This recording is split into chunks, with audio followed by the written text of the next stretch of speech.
defensive end.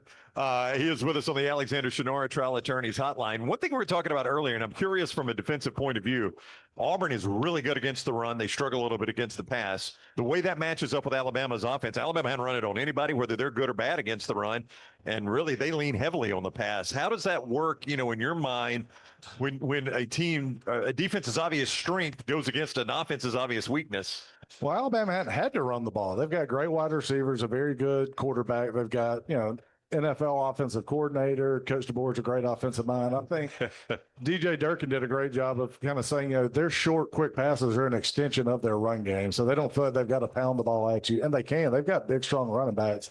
I just think they're able to put you out in space with their players so often that eventually they're going to break it. And that's kind of their goal. So Auburn's got to do a really good job of focusing on that, but also not letting the running backs get out there and break one on you because they can go. When you say, real quick, I'm sorry, but when you say, I think Auburn, they're ranked 100th against the pass or whatever it is, what has caused that, do you think? When you look at their pass defense, why have they not executed to the level that the rest of the defense has? I just think in the SEC, it's one of those things. I say it takes 11 guys to make one stat. And all it takes is one guy in the SEC on defense to bust.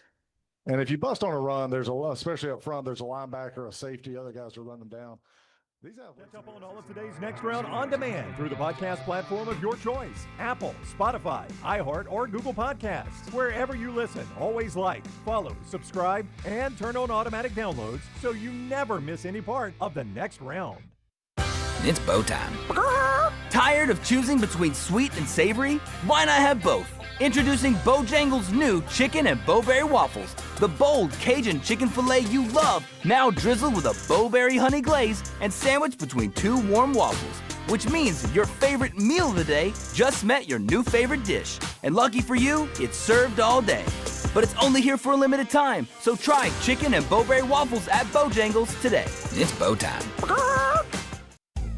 Have you been injured in an 18-wheeler accident, company truck accident, car accident, or work-related accident? Call Alabama's largest personal injury firm. Alexander Shinara Trial Attorneys will fight for every dollar you deserve, and it won't cost you a dime. Trust me.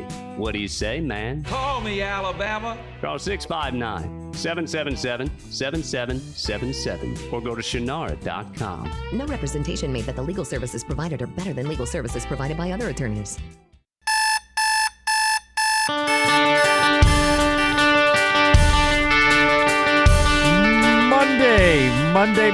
Monday morning live. Jim Dunaway, ESPN's Tom Luginbill. Tom, we could talk about 1,000 things. 1,000 things on this show today. We're going to talk about the game first, and then we'll get the coaching and Alex Golesh taking over at Auburn and Lane Kiffin at LSU and John Summerall at Florida and all the other ones, the Mark Stoops firing, everything that's gone on. But the game on the field first, because I don't want to get away from what Alabama did in the Iron Bowl and Alabama and Georgia playing for an SEC championship and a potential chaotic ending to this college football season when it comes to trying to squeeze 16 teams into 12 with having to fit in some automatic bids. Let's go Alabama winning the Iron Bowl first, 27-20 over Auburn. So clean, man, to start that game. That first quarter was so clean for Alabama, and they jumped out to that 17-0 lead. And, of course, it's going to get close because it's the Iron Bowl. But right. I thought Alabama was buttoned up, especially on the offensive line early in that game, and that was the key to Alabama's success early. Yeah, and I had texted you. I was like, "Hey, Alabama run game!" Right? Yeah, yes. Like, yeah, this is pretty cool. No, they really were. I thought actually both teams were really well prepared. And if you look at all the analysis and the prognostication going into the game, it was you're on the road, hostile environment. Should Alabama win the game? Yes, but this is what we expected. Right, this type of game. I thought, even though it got away from them a little bit and it turned into a dogfight, I thought Alabama did a good job of keeping their composure. Just hang in there. Just keep chipping away. And that's not an easy thing to do. I was sitting there in studio Saturday night, Jim, and watching like 5 games. Me and Mark Richt were watching like 5 games, and my dad texted me, and he was a longtime head coach and defensive coordinator for decades. And he goes, these two teams have absolute creatures along the defensive front. Yes. And I sat there and I'm going, yep. And that's why it's so hard to sustain consistency, because eventually they're going to get you, right? In those positions, they're going to get you. Now, I've heard all the talk about, Auburn, as good as they've been on defense and as aggressive they are, but they haven't been great in pass defense. Well, if you're going to play with that style, you're going to give up some plays. You just are. You're going to be caught in too many one-on-one matchups. It's going to happen, and they're willing to live with it because they feel like they're going to get home and be more disruptive than they are giving up big explosive. But that's kind of the yin and yang right there when you play defense. I thought for the most part, one thing that kind of stood out to me was there were several times where Auburn was intent on getting Cam Coleman the football, and they couldn't do it. That's exactly right. And sometimes they could not. Xavier Brown, yes, that dude earned every penny of whatever NIL package he's got. Yeah, Red Morgan occasionally, but whole Alabama played a lot of zone that night, but there were some man-on-man, man-on-island situations against Cam Coleman and those receivers, and I thought they held up really well. I did too. Yeah. And I want to go to the moment this will be defined. We joke in this state about Daniel A. Moore painting big moments from Iron Bowls all the way back to, the kick and Bo over the top and, the goal line stand in the Sugar Bowl. 4th and 2? It would be the 4th and 2. It would be the 4th and 2. I mean, the book, I don't know what the book says. I've never read the book on coaching, but I don't know what the book says. But most times, guys take chip shot field goals to take the lead and rely on the defense. But Kalen DeBoer, trusting that defense, trusting that Auburn, if they didn't get it, was going to be backed up. He knew a touchdown was a game-changing play right there. Yep. And he got it. Talk to me about that decision as a guy who's coached the game, played the game. Man, what a call. I said this several weeks back. I think it was around week 4 or 5 when they started kind of getting hot. And I said, you know what? Kalen DeBoer has finally said to hell with everybody. I'm not coaching against criticism. I'm not coaching against who's coached before me. I'm going to coach this dang team the way I want to coach it. And I'm going to be aggressive, and we're going to do things that are going to be a bit unique and maybe at times head scratching. And you know what? Knowing full well that they're not always going to go his way. But that call required cojones about that big. Yes. And when you make that call, first of all, the call was fantastic because who was damaging Auburn the most? Isaiah Horton. And so now you make the call and you say, okay, what do we always want? We want to get our best guy matched up against them. We're going to take a shot and we're going to have faith that he's going to pull it off. And I think that Kalen DeBoer was convinced that there was no way that they believed that Auburn could go 94 yards. I just don't think he believed that. And I think that play, I don't think there was any book here. And I don't think there was any analytics here. I think this was a gut move. It was well thought out in split second timing. And just that call to me was unbelievable. Yeah, unbelievable. I agree. And I thought Alabama was so well coached throughout the entire game.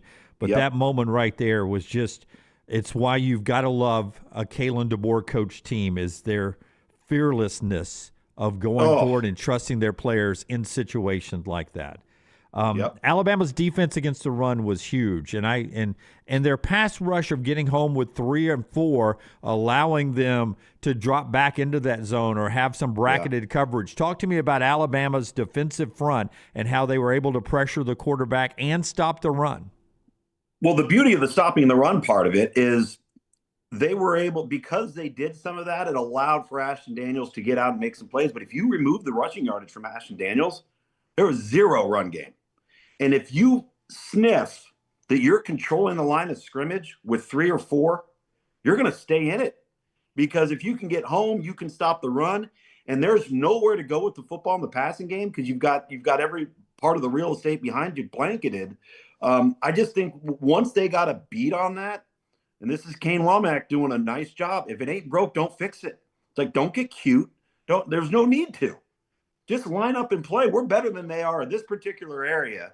And they've got 5 and we got 3 or 4, and it doesn't matter. Like, It was, but I think I credit them for staying in it, right? And not doing something just for the sake of doing it. Once they got a beat on it, that was it. I mean, that's what they were going to stay in.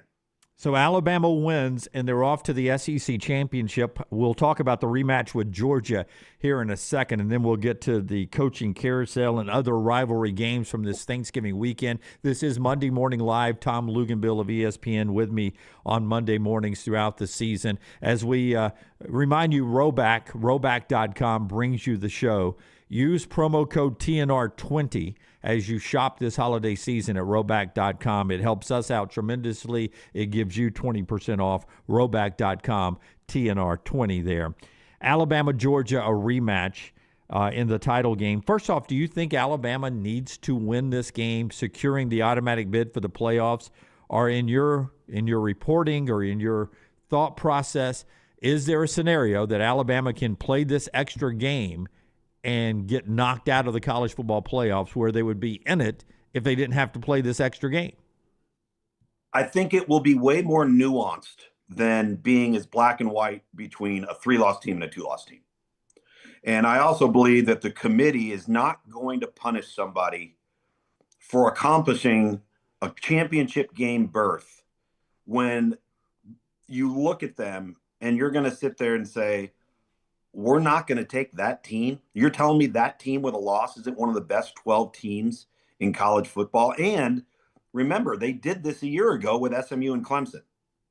And I just don't, I don't think, with the knowledge that Notre Dame doesn't have to play one, the fact that you have to play, and you're not just playing in a championship game, it's a college football playoff game.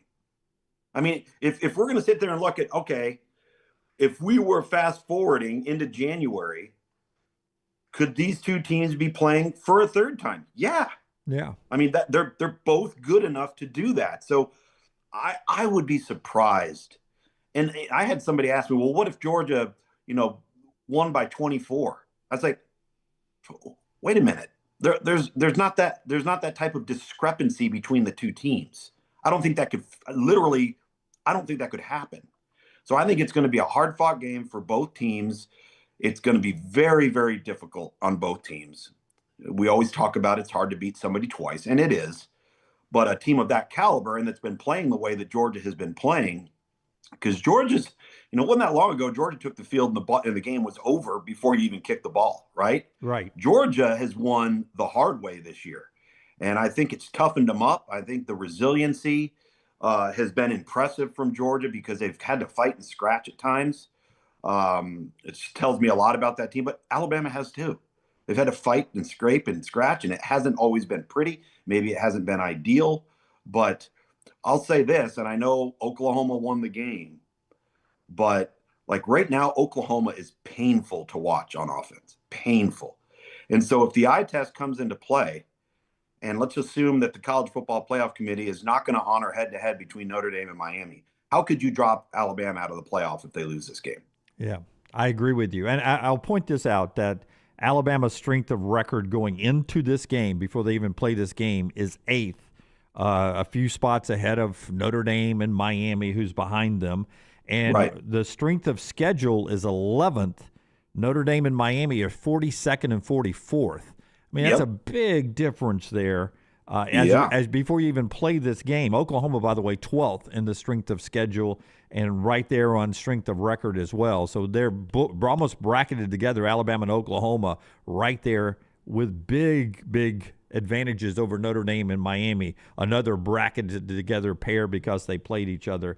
Just it's interesting going in, because I was always led to believe, and still believe this to be true, that if you earn your way into the SEC championship game, you're going to be part of the 12 team or eventually 16 or whatever we end up being college football playoff. They're not going to punish you for earning the right. I will point this out, Luke, ironically, and I think I'm correct about this. I double checked it. Alabama, through all the tiebreakers and everything, are the SEC regular season champs. They win the tiebreaker. They're going in as the 1 seed. So you're going to tell me that the team that won the regular season via the tiebreaker, albeit, but they were the number 1 through tie-breaking process, is going to get kicked out of this thing because of an SEC championship game loss? It's hard to believe, but the easiest way is to go win the game, and then it's automatic. no Josh Cuevas again. He's going to be out. It looks like Jam Miller is going to be out after his injury in that game. Drew Bobo out. It looks like he at least left the Georgia Tech game. At one point, they had 3 freshmen playing on that offensive line for Georgia. So this game is not going to look identical to what it looked like in Athens.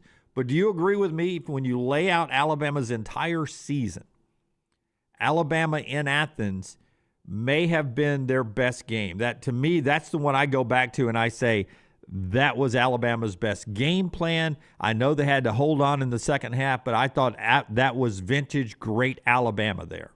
It was. And it really, what it also did, and the committee's got to consider, is it lit the fuse for 4 straight ranked wins without a bye, which had never been accomplished ever in college football. And you can't ignore that. I mean, I'm sorry. It's very real. It is something that is almost impossible to do. Right. And so, yes, I don't see that move happening. I cannot see that move happening. I am interested, though, to see, because the ACC's got a real doomsday scenario on their hands. Oh, yes. With the two group, if you have an American champ and you have a Sun Belt champ and they're both ranked and Duke wins the ACC championship game, what do you now do with Vanderbilt and Miami? You're tell me Vanderbilt's not better than the ACC champ and both of the group of 5 champs? Yeah. Oh, no doubt, no doubt. We've left the door open for. I understand why we did it for the group of 5, but to have at that point to have a second group of 5 in this thing automatically, and it not just go to the better teams at that point. You should forfeit. And again, I listen. I've broadcasted a lot of group of 5 teams over the year. A lot of them over the years, and a lot of them this year. And I was on that sideline last year for Penn State and Boise State. I covered that game as part of that broadcast. That was varsity versus JV. I'm sorry. And that was a really good Boise State team, but they didn't belong in the college football playoff. And neither do either of the 2 potential or 3, North Texas, Tulane, or JMU. Unfortunately, neither do they. I'm sorry. It's just, if we want the best of the best, then let's make our own group of 5 national championship playoff bracket. Yeah, there will be really deserving teams left at home this year. Yeah. There's no way around it now because Vandy has earned it, I believe. Shoot, I can almost go to Texas has earned it. The loser of the BYU Texas Tech game has earned it, in my opinion, to be in that conversation. Well, if Alabama or Oklahoma gets left out, they've earned it to be in there, in my opinion. Well, and we've got to have the discussion about Notre Dame and Miami. Yeah. Because they've earned it, both of them, I believe. I totally agree. And if we're going to sit here and we are going to ignore head-to-head, the number 1 tiebreaker in every sport on the planet, all right? If we're going to ignore that and we're not going to play into that, this is what I think is going to happen. You know, all those great games we have in week 0 and week 1, they're gone. Yep. They're gone. Why would you schedule them? Why would you have a Chick-fil-A Classic or whatever you want to call it? Why would you have any of those games? Yep. If you're going to play the game and it doesn't matter who won. Yeah, I'm sitting here looking at Texas, Ohio State. I mean, do you think Texas wished they'd have played, New Mexico State that day? I know Florida State ended up not a bowl team, but Alabama would have won it if they'd have been playing Southeast Louisiana. Miami, Notre Dame. Notre Dame would only have 1 loss if they had played somebody else instead of going to play Miami. There's the whole thing is littered with things like that, and if you're not going to value the strength of schedule, that's what gets into that conversation. All right, so there's the game on the field. We'll get to Ohio State over Michigan or Oregon's big win, Texas beating A&M, and potential college football chaos after this weekend at the end of the show. Let's go to the coaching carousel brought to you by roback.com, promo code TNR20 here on Monday Morning Live. Before we get to the Kiffin circus, Auburn quickly moved to their new coach after the Iron Bowl. Alex Golesh says it was 1 a.m. I don't know if he's talking Eastern or midnight, but I didn't leave Jordan-Hare Stadium until 11:47, so that's pretty quick either way, that he had the contract and he signed the dotted line to be Auburn's new head coach. So Alex Golesh leaving South Florida, and he's going to be Auburn's new head coach. We'll find out today officially, I believe, that DJ Durkin will be hanging around as the defensive coordinator. They're going to pay him a lot of money to hang around. Not official yet, at least I haven't heard. News conference coming up later today, and we'll get DJ Durkin answers there. Maybe it'll get out before then, but the expectation is DJ Durkin will be part of this staff too. What do you like about Alex Golesh? Why does this work for Auburn? So, and I've gotten a chance to know him pretty well. Did 2 of his games this fall. I like his demeanor. His demeanor does not change whether things are going good or they're going bad. He's very even keeled. He's very detail oriented. The proof is in the pudding offensively in relationship to the production, the performance.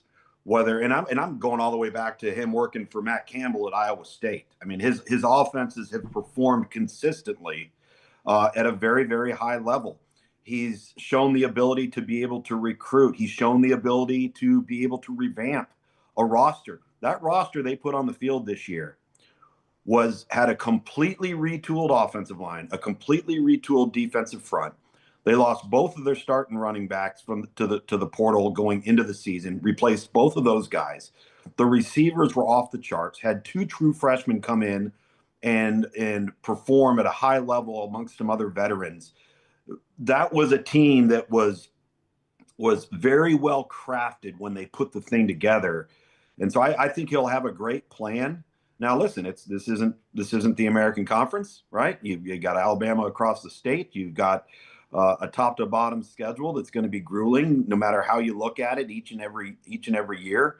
But if you're saying, well, we got to fix the offensive woes. Now, I think it's interesting because I look at Byron Brown and I look at Deuce Knight, and I see a lot of similarities, Jim. Yeah. Like that's when you sit there and you say, okay, well, what are they going to do on offense? Do they want to run the quarterback? Do they want the quarterback to create with his feet? And are they going to be able to put the ball downfield? Well, that offense is proven against everybody to be able to put the ball downfield. But the quarterback run part of it, he might be inheriting a quarterback that gives him an opportunity to be exactly who they want to be on offense without having to target the portal or without having to go out and get your own guy. So the timing of that, I think, could end up aligning really, really well. Yeah. Byron Brown himself, I think, I know he's played 4 years, but he only played in 4 games in 2022 and 5 in 2024. I think he's got eligibility left. Does he come along for the ride, Well, if he does, look out, man, because nobody's paid attention to them. Nobody's watched him enough. That guy is an absolute handful. He is really, really good. Best player in the American. I don't even think it's close. Could play for anybody. If that were to occur, holy smokes. Now you do that. Now you got to manage the rest of the roster, right? Now you got to manage departures, because that's kind of the inevitable effect of what happens in today's landscape. He's developed through his coaching as a coordinator, Brock Purdy, Hendon Hooker, and Joe Milton. You go back to that Hooker season in 2022 at Tennessee.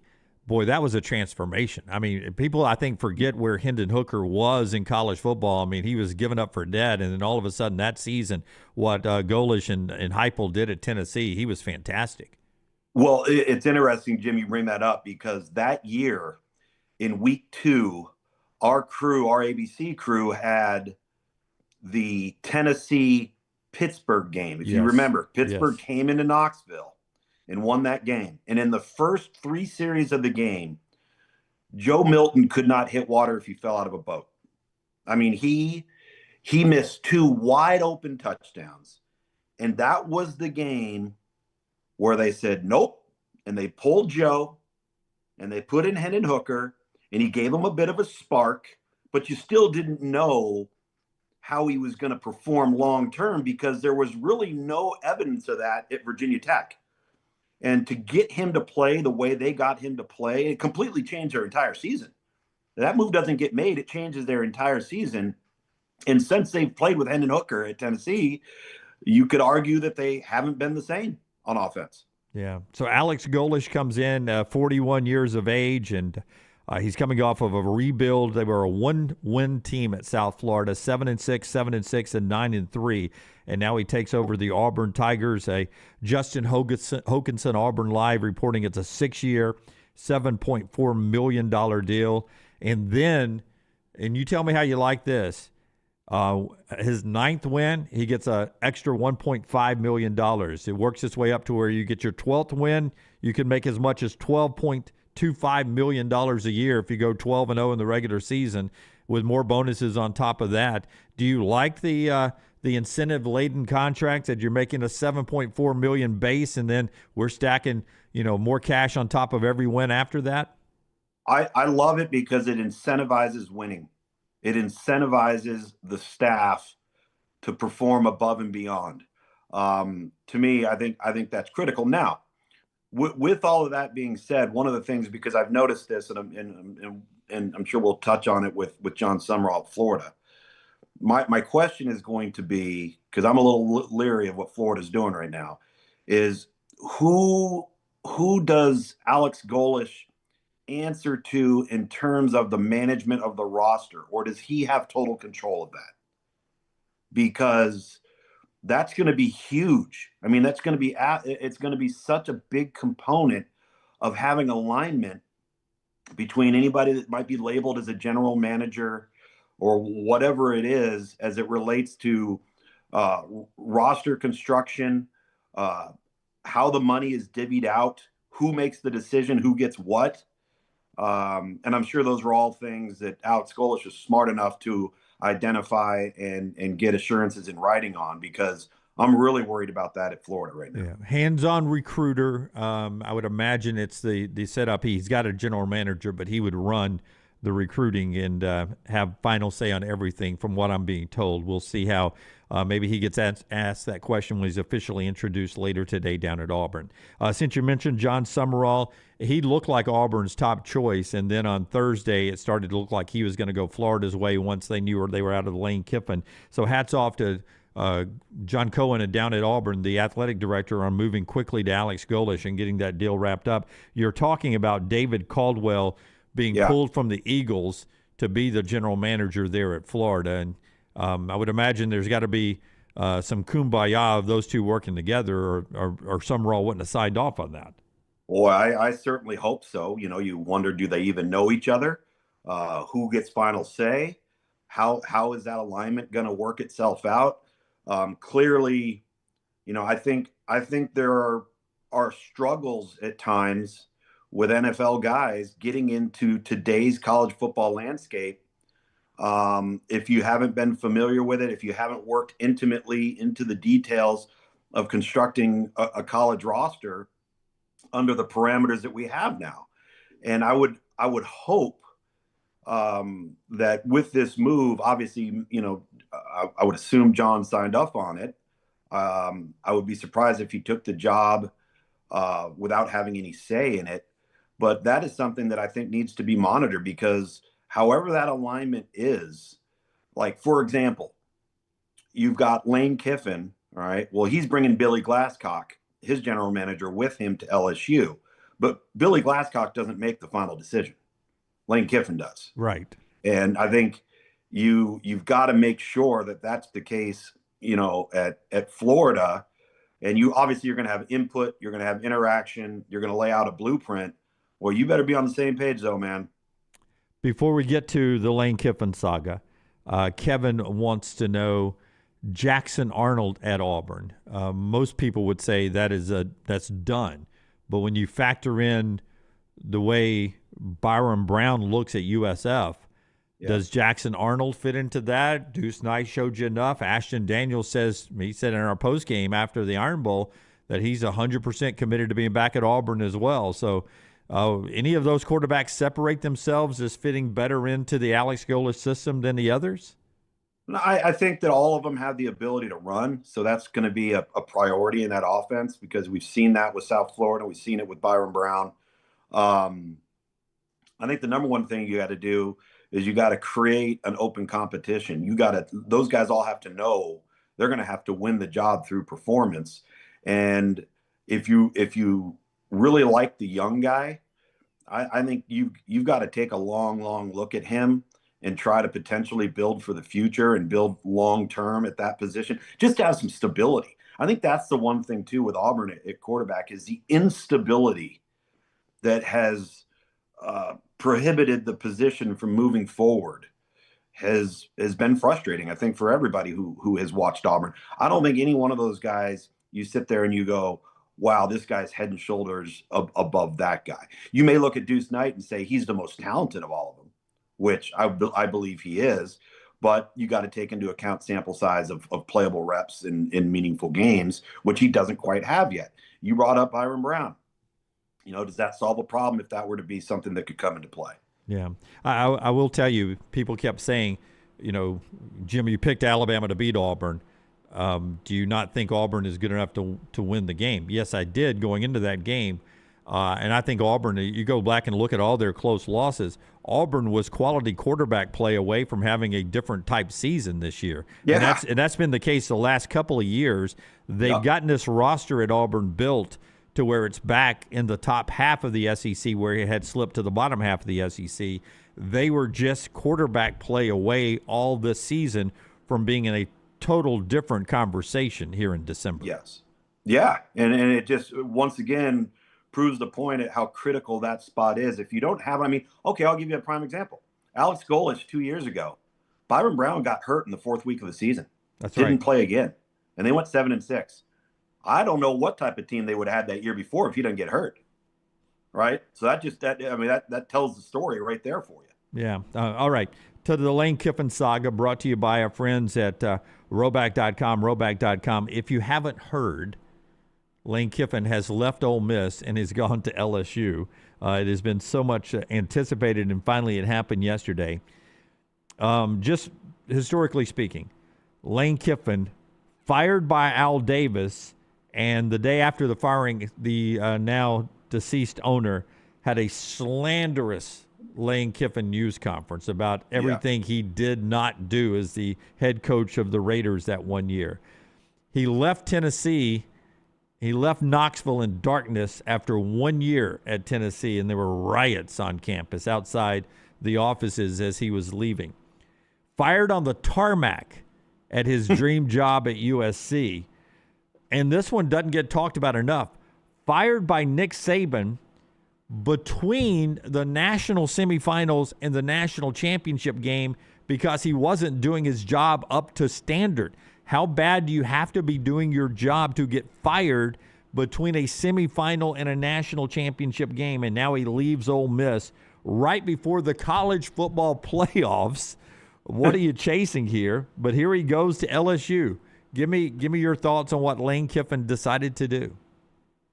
I think he, in his mind, truly believes that the access to elite level players, along with the resources at LSU, give him a better chance to win a national championship than he does at Ole Miss, because it's not about money. He's already got generational wealth. We've talked about that. I just think it came down to recruiting, the transfer portal, to be able to take it up a next level. But at the same time, when you look at LSU right now, that is the most unstable, toxic internal infrastructure that you could possibly imagine when it comes to the hands in the cookie jar, who's in charge, how things are going to be handled. And I've said this to you each of the last few weeks. There's no way that Lane Kiffin's making this move unless he's going to have total control over every aspect of the football program.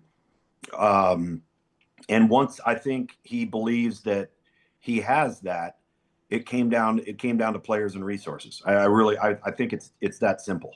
For the team that he leaves, okay, so they don't want you to coach it, and I understand that. Yeah. But for him to send out an ultimatum after they made Pete Golding the permanent head coach, which was surprising they jumped that quickly, but they did, permanent head coach, and Pete's got, I think, a big upside to him as a head coach. To send the ultimatum to the offensive coaching staff, if you're not on the plane with me when I leave for Baton Rouge this afternoon, then you don't have a job.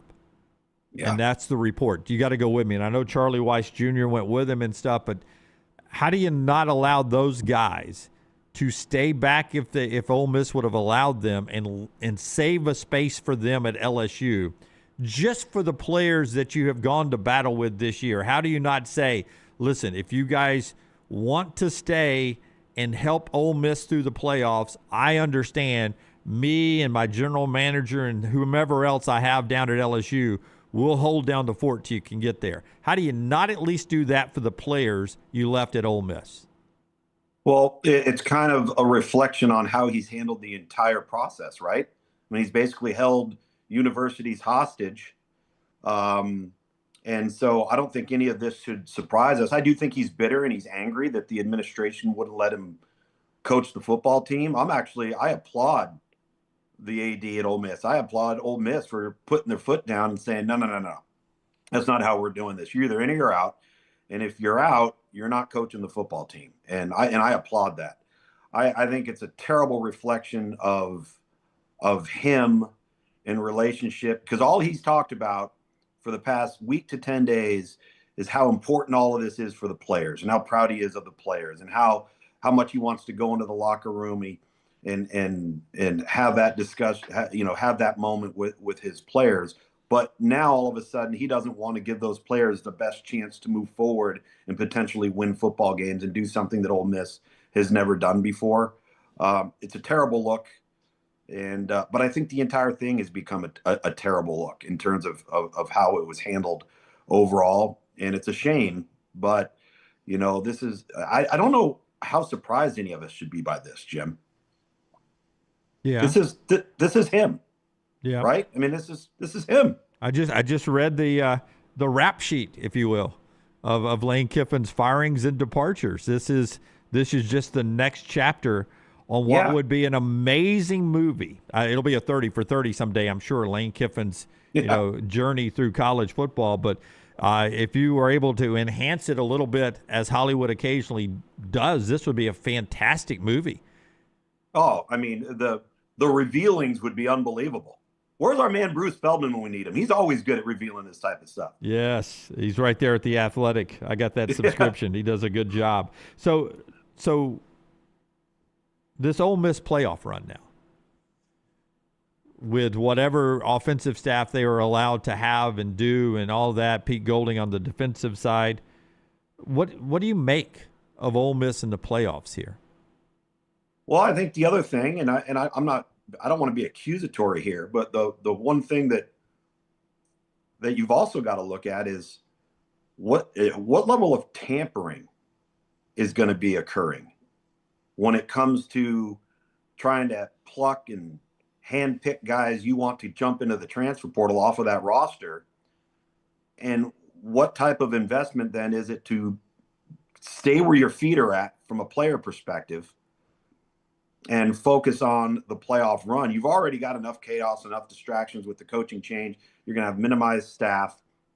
I think Pete Golding will do a great job. I think he's earned this job. I was really happy to see that. I would just be curious to know the investment and the interest if you have a lot going on behind the scenes. Because remember, the entire month of December is a dead period. Well, that ain't never stopped anybody before. Oh, yeah. Right? And so if the players remain grounded and focused on what matters, I think they'll put forth a good football team on the field. Is it going to have an impact? Obviously, it's going to have an impact. And then you got to take a look too at who do they get matched up against in the college football playoff? Is it a advantageous matchup? Is it one where you're like, ooh, that's not that could be a tough out right there. So I just hope that those kids stay in the moment and are mature enough to recognize that, okay, things around them have changed that they can't control. So let's just worry about what's in front of us. And then all the other stuff later on will take care of itself. Yeah. I think right now, Alabama at Ole Miss is the projected, as we sit here today, is the projected first round game. I don't know if that's a good matchup. Yeah. For Ole Miss. Just a interesting storyline there. That will change if Alabama wins the SEC championship. I believe Alabama jumps into a bye situation at that point and becomes one of the 4 teams with a bye and does not have to travel or host anybody in the first-round games. They'll be waiting for first-round winners at that point. Selection show, again, tomorrow night, and then the final one with the field announced coming up on Sunday.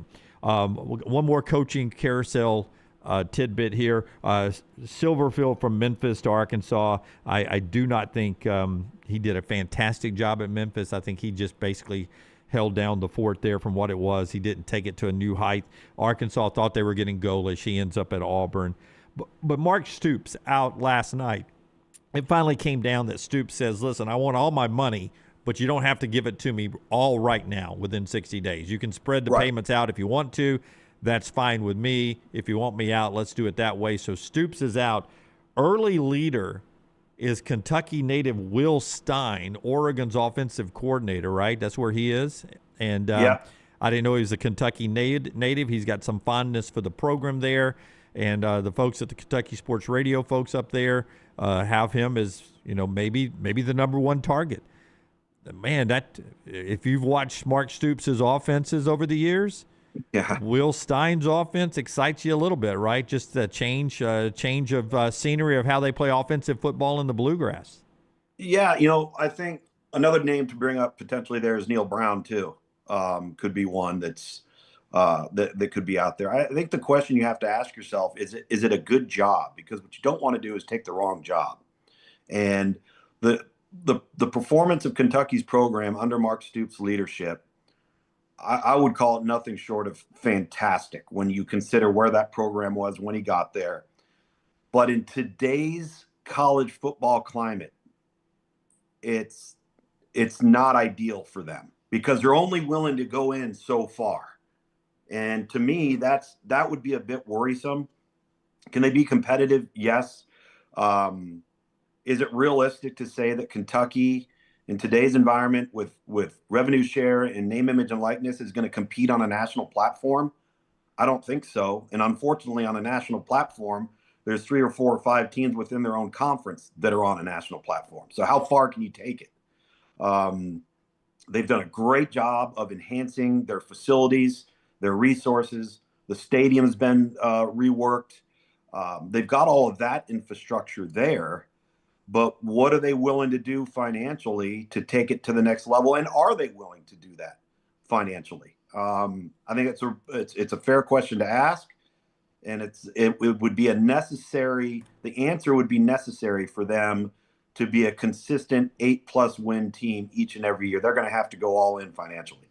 Tom Luginbill of ESPN, back to the games on the field after that coaching carousel. We led the show. If you're just joining us, you can go back and catch us on replay on Spotify, Apple, and, of course, our YouTube channel, and catch up on our thoughts on the Iron Bowl, Alabama's big win over Auburn, Alabama, Georgia in the SEC championship, and Alex Golesh being named Auburn's head coach. Official news conference later today.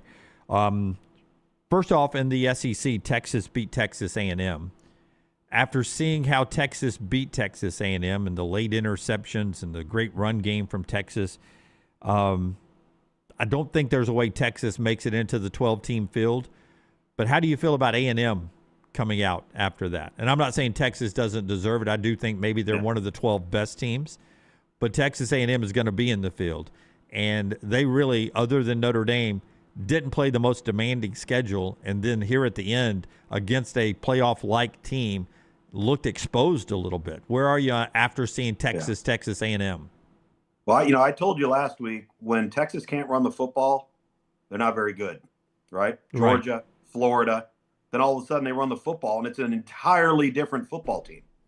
And that's what surprised me the most was Texas A&M's inability to stop the run versus a young, fairly inexperienced. I mean, we're 12 games in, but that offensive line has been problematic for Texas all year long. I thought Arch Manning just made some spectacular plays when they needed him to make it. But listen, I think at this point of the season, it's a rivalry game. I wouldn't read too much into it. I think everybody's tired. Everybody's worn out. And when you play a team like that in that type of setting, and I mentioned, Alabama and Georgia are going to play each other again.